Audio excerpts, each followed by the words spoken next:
ગુજરાત સરકાર દ્વારા માત્ર 24 કલાકમાં ખેડૂત મિત્રો માટે એક નવો પરિપત્ર જાહેર કરવામાં આવ્યો છે। હવે જો તમારા ખેતરમાંથી વીજ લાઇન કે ટ્રાન્સમિશન ટાવર પસાર થાય છે તો હવે વળતરમાં થયો છે મોટો ફાયદો।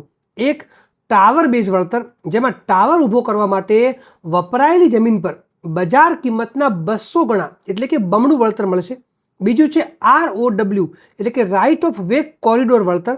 હવે ગ્રામ્ય વિસ્તારોમાં જમીનની કિંમતના 30%, શહેરી આયોજન વિસ્તારમાં 45% અને મહાનગરપાલિકા વિસ્તારોમાં પૂરા 90% સુધીનું વળતર નક્કી કરાયું છે।